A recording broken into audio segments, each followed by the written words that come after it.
hello St. Vincent and the Grenadines, hello Caribbean, hello world. Welcome to a special edition of Page Turners Plus, where we'll be thinking about not just one book or one author, but actually a year in review.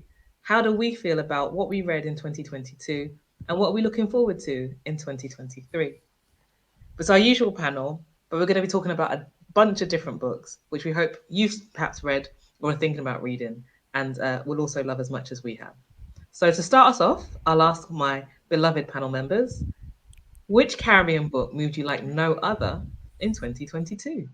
So I guess I could get started here and say that firstly, 2022 was a record year for me because I read books strictly by Caribbean or Black or African authors. So that was quite special for me. And I also read many debut novels from Cherie Jones to Ayanna Lloyd Banwo to Shama Taylor. But I think definitely the book that stuck with me for a very long time was When We Were Birds by Ayanna Lloyd Banwo. It was an amazing debut novel, and I think I loved it because it was so rich, so cultural. It was sort of an ode to the Caribbean, ode to Caribbean culture, ode to the things that we tend to hide, even in the Caribbean, as Caribbean people, the things that make us and the things that exemplify who we are as Caribbean people. I think that's why that book stuck out for me. When We Were Birds by Anna Lloyd Banwo. And then we had her on Page Turners Plus, which made it even more magnificent and magical. So that was quite the experience for me. Thank you, Roll J. Guess Tony? what? I will cheat by borrowing Royal's book that he's identified because that's definitely one that really stuck out for me for all the reasons Royal mentioned. And additionally, I am kind of married to a Trinidadian locks woman, so it feels like home, It feels like if I'm immersed in that culture. No, Trinidad is a place that I'm very fond of, and that's not the reason I married a Trinidadian. But um, I'm fond of the culture. I'm fond of that sort of cosmopolitan feel of Trinidad. I think it's the most cosmopolitan place in the English-speaking Caribbean, as far as I'm concerned. Um, and I like how Banu went at the spiritual side of things as well, and flirted with the afterlife, and the significance of our ancestors, and how they instruct us and how we connect to them and all of that sort of thing. So I really liked that book. If I remember, I rated that a 5 when we did it. Right? What about Cherie Jones? How could I not mention Cherie Jones' One Arm Sister? How the One Arm Sister sweeps her house. I think that novel blew everybody away, without exception. So I'm waiting to hear um, any one of you daring not to rate this as the one that's way up there on the pedestal. Cherie Jones. Can I just tell you, Cherie Jones, from the time Paul and I um, met her with the reading. I think it was Paul, you were there with me. I can't remember, but she's such a warm spirit. So I'm talking about her, not the book, but it's significant because a warm spirit writes like that. A warm spirit connects with and makes her characters or his characters real, and she did that. Cherie Jones really did that. Um, I was I was most pleased that she touched that vexing topic of our economic pillar in the Caribbean, tourism, and the underbelly of it, and the troubled side of it that we don't want to talk about. You know, and I deal with people in development dialogue, and we go along um, just looking at dollars and cents, but we're not focusing on that social side of things. And I liked how Cherie Jones um, brought that into focus. And Barbados is no better a place to do it. I mean, Barbados is the mecca of tourism in certainly in the Eastern Caribbean. So I'm saying Cherie Jones and I'm saying Ayano Lloyd Banu. I'm gonna jump in because just since Tony issued a challenge, because the one that I'm gonna say that really blew me away was The Island of Forgetting by Jasmine Seeley. And of course, I agree with everything Tony has to say about how the One Arm Sisters sweeps your house. The only reason I didn't put it as my big one of 2022 was that I actually first read it in 2021. So that's my excuse for kind of cheating a bit and not putting it as the one that blew me away. But for me, it was really in 2022, the Iron of Forgetting for so many reasons. I just loved how basically just the concept of it, the fact that it was based in Greek mythology, the fact that it was a debut novel written within 1 year, the stories that she told, especially about the young protagonist, the fact that she focused on them as teenagers and them growing up in a country where I grew up as a teenager, and just it was beautifully written. I listened to the audiobook. I read the paperback afterwards. That's the one that really stuck with me in 2022. Eric and Paulie, want to come in, or have we said all your faves? I'm not going to choose between my children. So there is no way on earth I'm going to do that. They were all brilliant. No, I'm not doing it. That's choosing between your children. But then, Paula, let's hear about the brilliant ones that you read. They were all right. You can do a Marvelous. list. No, you mean of the ones we discussed? The Marvelous Yes, well, Equations that, of the yeah. Dread is one of my favorite books of all time, as everybody here knows. Um, how the one-armed sister sweeps her house was just, it blew my mind. It was so good.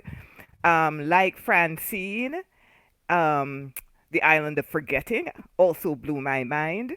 And you have me choosing between my children, and I resent that. So I'm going to stop now. Well, I feel your pain. And sometimes I guess you just have to pick two. Oh, how could we Um, forget Miriam Chauncey? Mary and Chauncey. Well, Oh I, my that's where had, I goodness, was I and hadn't coming Storm in. forgotten Much her. Thunder. I That's had where I not was forgotten coming. it. That's Thank where I you, was Yeah, coming that guys. was in. We haven't amazing. heard from Yeah. Eric yet.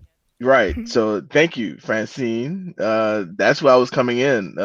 Since it seems like we're relegating this part of the discussion to the books that we reviewed and we read together. Definitely, Miriam Chauncey's book was the one that moved me the most, and that's the question. Moved me because that book, oh my goodness, it ripped at my heart. It was so well told, and so I mean the multivocal quality of that text. And we've read other books that that feature different perspectives. But that that book was absolutely my favorite one that we reviewed last year. And I love that it was set in Haiti. Last year was basically my whole year of reading Haitian authors and reading Haitian works. Wow. Okay. I think you said all of my top three. I think. If I'm honest, I do have a number one, and it would be Cherie Jones, How the One Armed Sister Sweeps the House. It was the one that blew me off my feet, knocked me down, pulled me up. I actually listened to it before I read it. And that for me set a new standard in Caribbean audiobooks. So many times you get like an American author, no just to African Americans, but doing a semi-dodgy accent or worse, right? And Cherie Jones's time that she spent with the narrator of her audiobook was evident because that person did a wonderful Bajan accent. I thought a very believable British accent, and then male and female, young and old. I was like, this is a real treat as an audiobook. I know that some readers are really snotty about did you read it or did you listen to it? But I came round to audiobooks in the pandemic when I couldn't get to a bookshop and buy a physical book or couldn't get a delivery. And Sherry Jones' audiobook was one of the best I've ever heard. A Since wonderful we're talking novel. about audiobooks, Hmm. let me talk about Marlon James's what's it called again? Moon Witch. What's it Spider called? Moon King. Witch Spider Moon and King. Spider King. Now that is an amazing. The audio of that is absolutely amazing. That woman deserves some kind of award for reading that book. It's just tremendous. That's how I feel about the Sherry Jones, and I think they're starting to do that, right? More kind of awards for narrations of audios, but because it's a completely different experience. The first audiobook I read was actually not a Caribbean novel; it was The Beekeeper of Aleppo, and I can't remember the author's name off the top of my head. And it was narrated by an actor that you'd know the face, but you might not recognize the name. A British guy, Asian heritage, called Art Malik, and I read it. I listened to it in the day. I sat down in the morning at 10 o'clock, and I did not move until like 9 o'clock that night. It was the holidays. I had the day off work. I was transfixed. I was like, just it was wonderful, and it set me on my path with audiobooks. And I was like, wow, this is a whole different experience. And when an audiobook is done well, I think it's the way that stories are supposed to be told, right? Because books are just storytelling. It's just a story like any other. A film is a story. A theatre production is a story. A book is another kind of story. But for me, I love the tradition of stories being told in a circle to a group, like the conte traditionally that you hear. And a good audiobook reminds me a little bit of that experience, I think. My problem with audiobooks is, and I'm one of those snotty people, guess what? Audiobooks remind me of how I was put to sleep when I was young. You know, I got read to go to sleep, and it has that effect on me. I don't get very far. I start listening, and I'm off. I'm gone. So I have to find your secret. Jogging to audiobooks is my happy place. I used to jog, put my earphones in, put my audiobook in, and there were times I'd be on the treadmill like and I'm like, oh, pay attention because the story's like catching you. But anyway, so yeah, I think there are ways to do it, but you have to. It's a difficult one because obviously you can also not pay attention if you like get too much into your cooking or something. You're kind of paying attention to the cooking rather than the audiobook. You have to find kind of the right thing that you can listen to enough and do something repetitive enough. For me, it was jogging, and audiobooks was a wonderful thing. I knit or crochet. That's the only way I can listen to an audiobook. Otherwise, forget it. I get distracted. But since we're on the topic of Caribbean audiobooks, I have to send a shout out for Leone Ross narrating This One Sky Day because that was amazing as well. And that's how I got through that book, actually. And that's how you right. But that's exactly. Think of it. But the only reason we didn't mention that is because that was not something. Did we read that in 2021? No, that was we read it the year before. But we can sneak it in because we interviewed her in January and of that was an amazing audiobook. And that was our first interview, January. So big up to Leone Ross. She'll always be our very first page turners author. Who set us on our path. So thank you, Leone Ross. In terms of very young writers, and I know that's not in your question script, but in terms of very young writers, I liked the Dominican Republic lady. Clap when you land. Elizabeth Escobedo. Yep. Yeah, I found that book to be soothing, calming, with all its poetry and its youthful appeal and the way she told a story through those sort of innocent eyes, if you want, and senses. So I wouldn't say it's a heavy duty novel like When We Were Birds or and Paul. I'm not comparing. I'm just putting them in different categories. Put it that way. I wouldn't say it's heavy duty, but for books like that was a good read for us, I think, and I think we enjoyed the review that we had, certainly. No, I also enjoyed it, but I'm going to come on to the next other books that we like. So we've all got a special favorite, except Paula, who's trying to be politically correct. Fine. Also, we want to say thank you to all of the books that we read last year. Like all of our authors, we love Caribbean writing, and we're delighted that we got to meet so many of the people that we loved reading. No two ways about it. But what about outside the region or other Caribbean writers on top of the top three? What are the other books that you read last year that you think definitely have to give that one a shout out and recommend? So you've already said Leone Ross. I think I would also say, actually, you know what? Let me pose a question to somebody else. I don't have to answer this question. Okay, I'll tackle this. There's three, right? Okay. I had a student of mine, former student, who suggested that I read Junot Diaz's The Brief Wondrous Life of Oscar Wilde. And I had read his other works. I wish I would have read this one first, but I still loved it. It moved me, made me laugh. I love Junot Diaz's style. He's about my age, so his language, even though he mixes in Spanish and English, and the American side of his work is set in New Jersey, still the language that he uses, the characters, they remind me of myself and my friends growing up. So the Brief Wondrous Life of Oscar Wilde is probably his best work, and I would definitely recommend that. Um, a couple of other works, and this is difficult. Um, Edwidge Danticat's Brother, I'm Dying, which is nonfiction. That work is special. I keep thinking about the themes that she brought uh, through that story. Some really good stuff. So that's number two. Um, Number three is difficult because I read some really good stuff um, by writers across the spectrum. But let me shout out a debut, and I can't remember. Let me see when she wrote this. She wrote this in 2019, and she is a Jamaican Canadian or Canadian Jamaican Canadian writer, Zalika Reed Banta, Frying Plantain.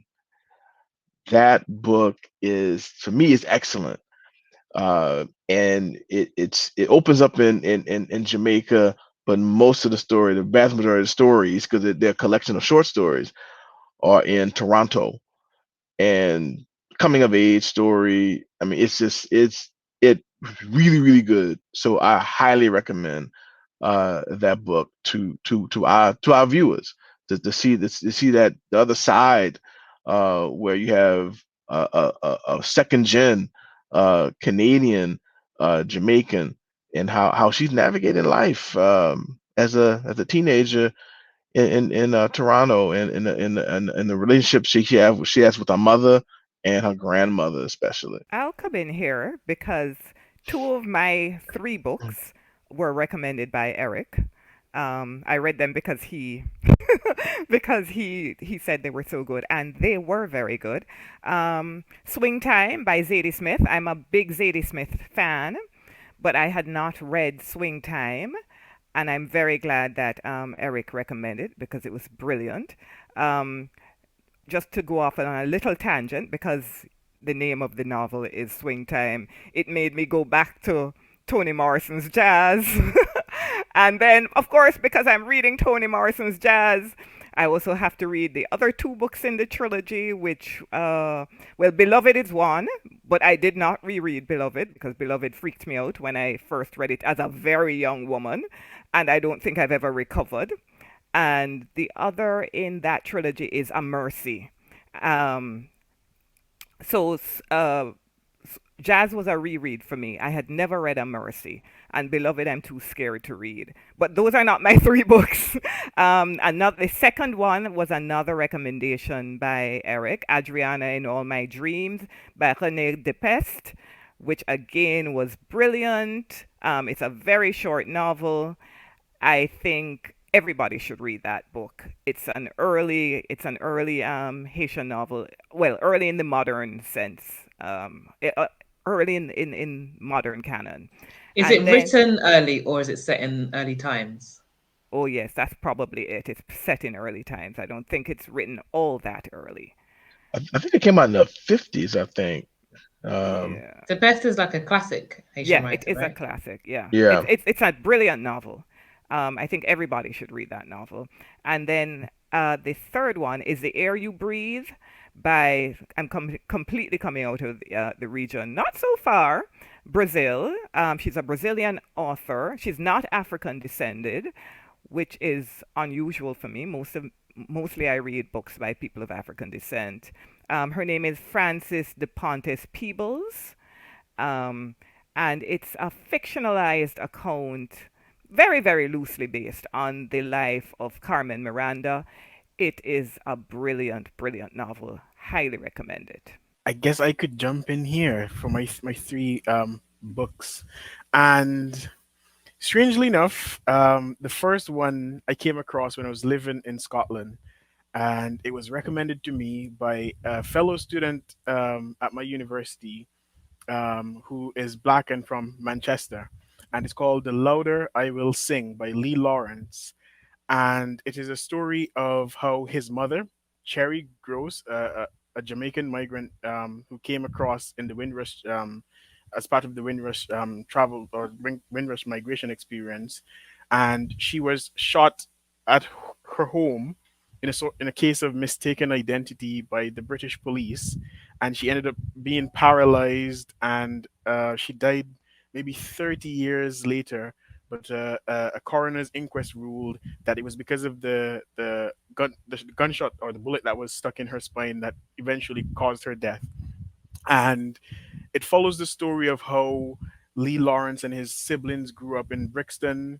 It speaks about the Brixton riots and how hard life was there for not only black people but specifically West Indian migrants.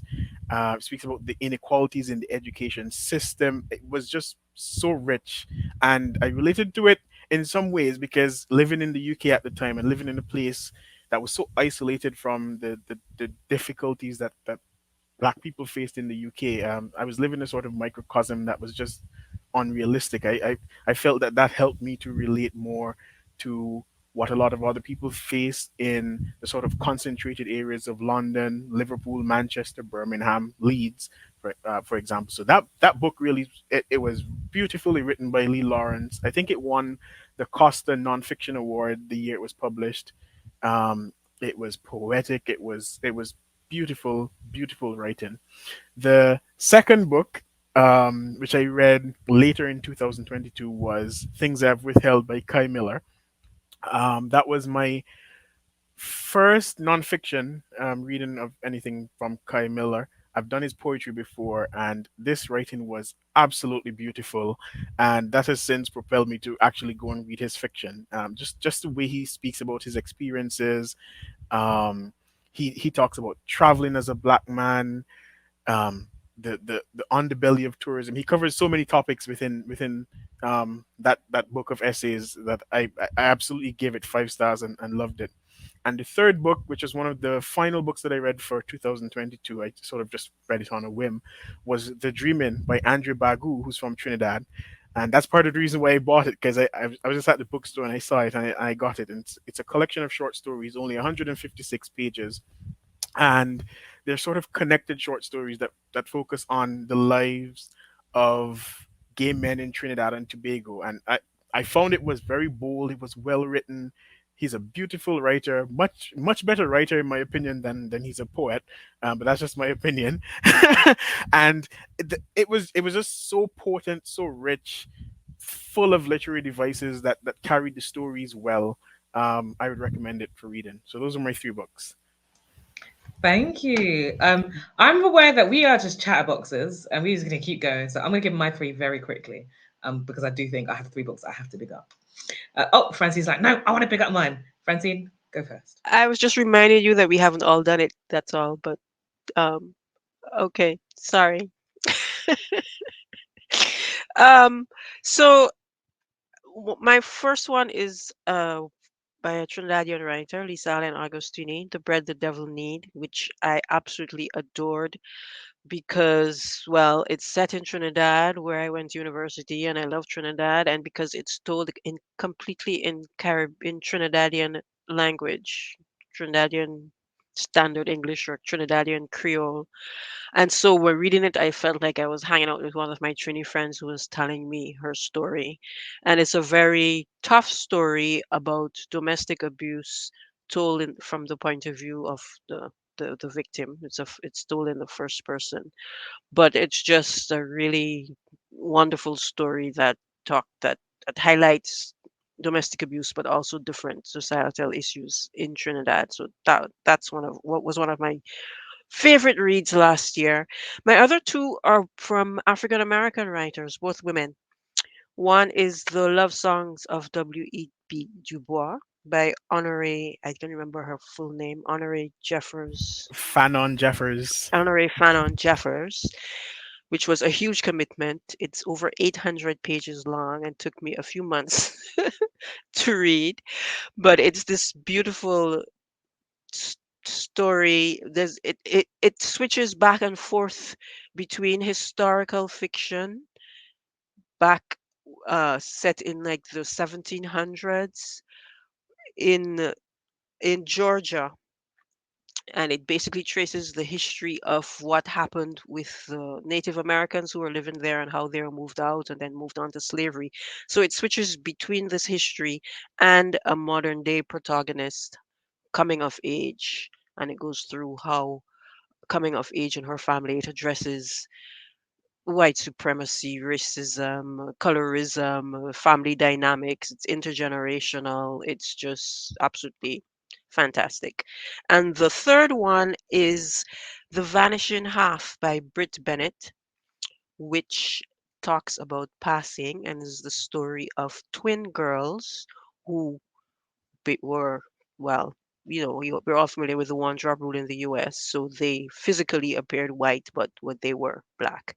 And it's basically talks about their history. One of them decides to pass and the other one doesn't. And then we get both of their stories and how that turned out for both families. Really excellent, beautiful writing. So that's it for me. Love that book. Love it. Yeah. I'm loving these recommendations. For sure, I'm on a Zadie Spit binge at the moment, and I did White Teeth, which I think I'll read every year for the next 5 years. It is such a brilliantly written book, and that led me on to the one Eric recommended to Paula, and I think recommended to the group, Swing Time, which again, Zadie Smith, and I'm not going to talk about the books, I'm going to talk about Zadie Smith. Zadie Smith writes and uses a multiplicity of characters. I mean, I've never come across an author that puts more characters in a book and is able to take the reader on the narrative journey of every one of those characters in almost equal depth. I mean, it's serious skill, and she weaves a whole story together, you know. As much as 20 characters I'm counting in the one that I'm reading now on well, maybe not 20, but I'm reading now the Zadie Smith on beauty, right? So I am binging, right? And I'm so intrigued by the way she does that. She's a very skillful writer. And so I'm gonna leave that. I'm just gonna zoom out on Zadie Smith, conscious of time as well. So that's where I'm at with books that we haven't really reviewed. But we've read them, and other people might also enjoy them because we can't review all the books in the world, but we can shout them out and I point have some people other to books to them. mention. I'm gonna go. I'm gonna do mine because I really want to tell me my books. I have three that blew my mind last year. One of them was by a non-African descent person, as we're calling them now, Ruth Ozeki, A Tale for the Time Being. This book, like, oh my god, like how did your brain come up with this? How did you come up with these characters? It moves between an older lady, well, not older lady, but like a mature woman in Canada and a teenager in Japan. And you'll hear it. Oh, I don't want to spoil it for you, but it's a wonderful, magical piece of writing that I kind of came across randomly, and I thought, oh, that sounds kind of interesting. One of the best books I read last year, easily, and also just powerfully moving, beautiful. To see the two of them living their own separate lives, and the way they connect is wonderful. I'm not doing a good description. Google it. It's wonderful. Second book would be a Caribbean author, also not African descent. Ha ha ha. Kerry Young, Pow. It's not a new book, but I only read it last year and blew me away. Wonderful writing about a Chinese migrant in Kingston in the 1930s or so, and his kind of journey as he gets older and marries and has children, and as life, but also as he comes of age, so does the country Jamaica. And it's such an intricately woven story of the two of them, both him as a person and Jamaica as a country. Just brilliant, just brilliant. And the third one is a bit more of a local one to me personally. Open Water by Caleb Zuma Nelson. So there's a famous Black British book that I famously don't get along with. There was a lot of hype around it, and I thought it was the most anti-Black piece of Black writing I'd read in my whole life.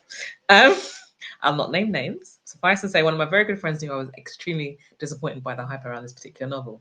and gave me this book as like an antidote. Like maybe this is the Black British book you need. And read it like in a long weekend in Portugal because that's the life I'd be living sometimes.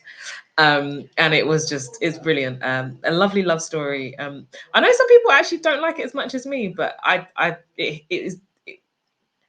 it's very much set locally to me. Like the street outside here, like it's streets that they walk along. Like it's train stops that I get along. It's like places that they name. It's the area I grew up in. So it's very personal to me, but it's also a great story about love and pain and but happy and sad and music, and it's just great. And I recommend that one. So, as much as we're a fan of Caribbean literature, I think a lot of us read Black literature more generally, if it's African American, Black British, or African. And a few of us are big fans of contemporary African literature. So, panel, is there any particular novel that you think is your sort of contemporary African fiction novel of 2022 you'd like to tell our viewers about? I didn't read one that was published last year. I read some that were published previously. So um I finally got around to reading My Sister the Serial Killer last year, and that was published in 2018. I actually love And that. Yes, so so did I. I that was probably my favorite. Coming in second would be my husband's only wife. Hmm. Um by what's her name? Peace Adizia, I think. This is Let the me make Ugandan sure. novel. No, it's set in Ghana. Peace Azo. His only wife.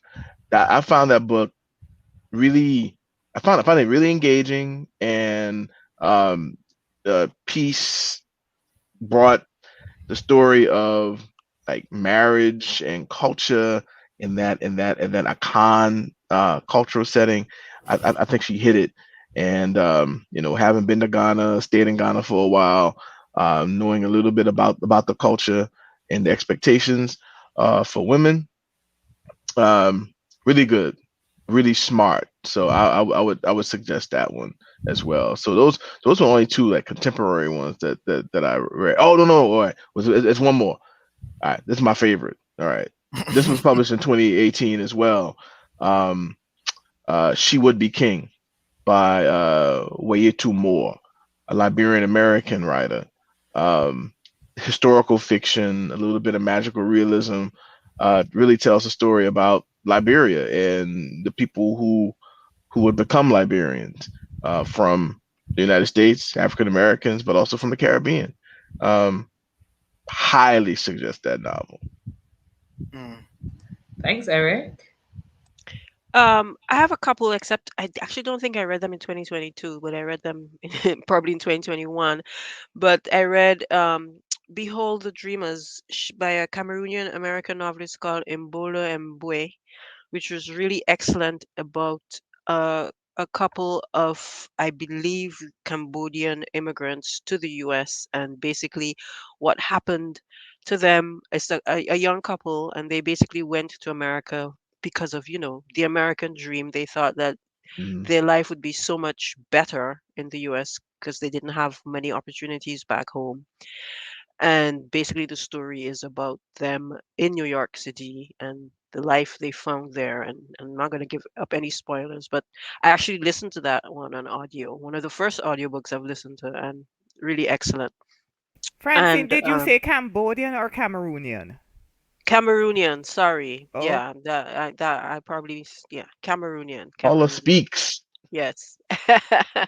Um, yeah, and the other one that I really loved was called The Old Drift by Namwala Serpel, which is just absolutely fantastic. Historical, it's basically historical fiction all the way to contemporary magical realism, a very unusual narrator, and it's basically about um, Zambia. It's the first novel that I've read about. Is it Zambia? Yes, and it with the Victoria Falls. It starts at the discovery of the Victoria Falls, and it goes all the way to like, I don't know, 2022. It actually, yeah, it actually went into the future when she wrote it. She I think the last part happened in like 2023 or something like that, and very broad, sweeping novel with just amazing. So definitely highly recommend that one as well. Thank you both.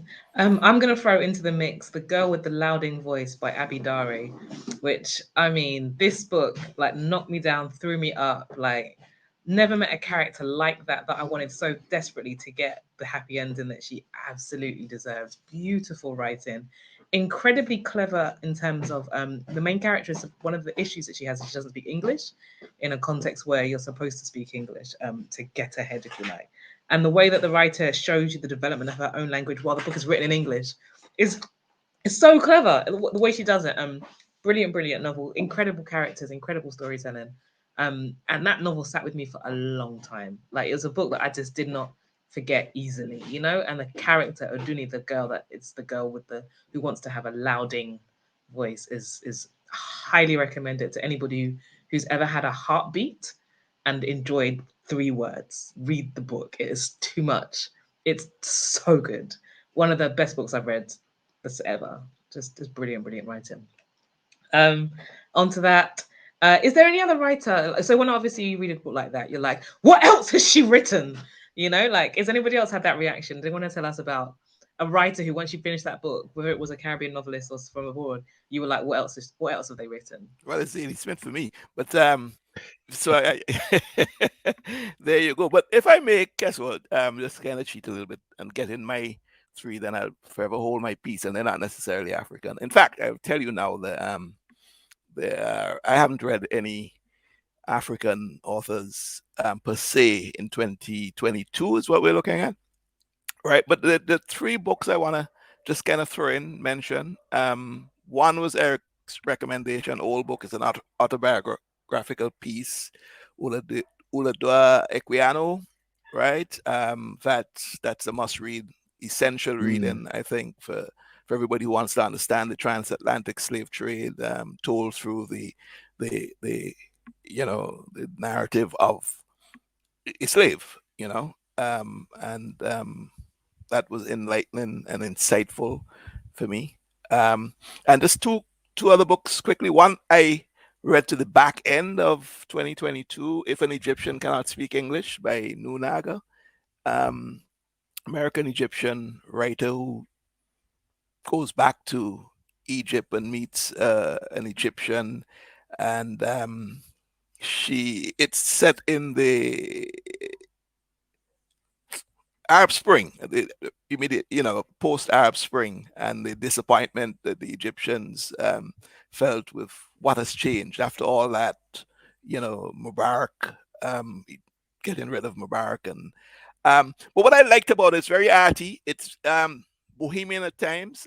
It's in the characters, that is, and it's a dark love story.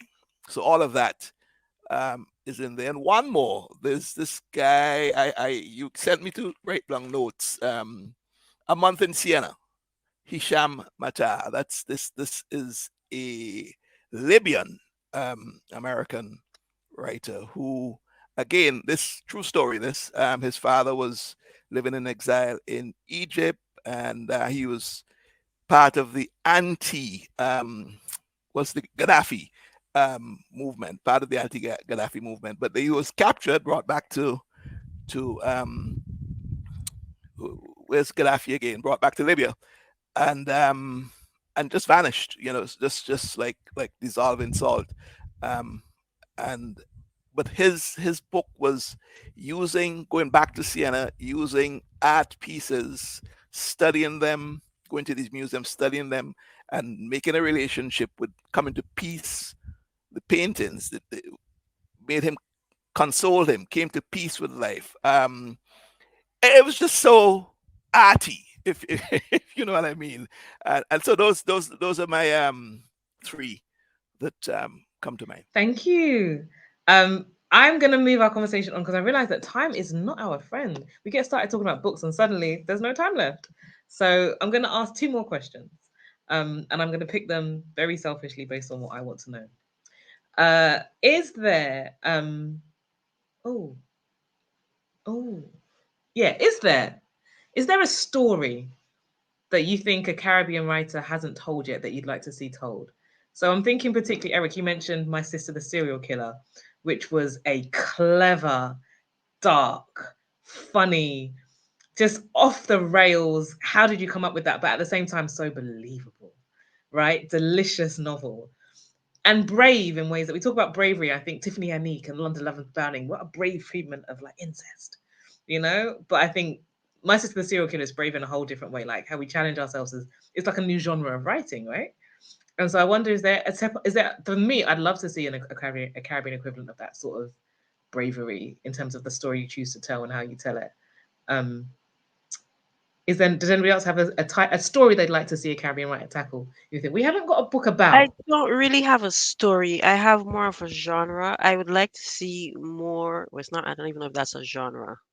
I'd like to see more Caribbean YA, like really good YA coming out of the Caribbean. Like I feel because like I read a fair amount of YA and I haven't found any Caribbean YA apart from we could say well Elizabeth Acevedo is Caribbean YA, but none from the English speaking Caribbean. I suppose to be more specific, I'd love to see like really good Caribbean YA being written. I'd like to see somebody write a fictionalized account of the life of Amy Ashwood Garvey. Um, that would be fire.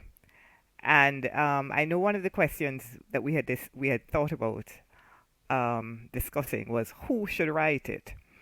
Um, I am thinking Marcia Douglas or Olive Senior because each of them is the kind of writer who is respectful but unafraid of confronting the truth directly.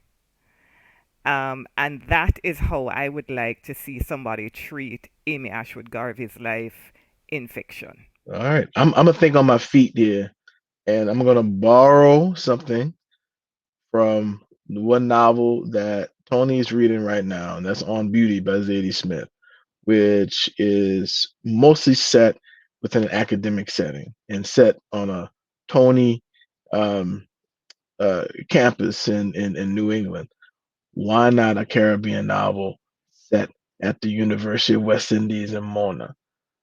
About academics and academic life and student life or student activism, something like that. It could be it could be historical fiction or contemporary, but I would love to see that. That's the Adriana and professor. all her That's the dreams professor kind of coming went out in there. Eric.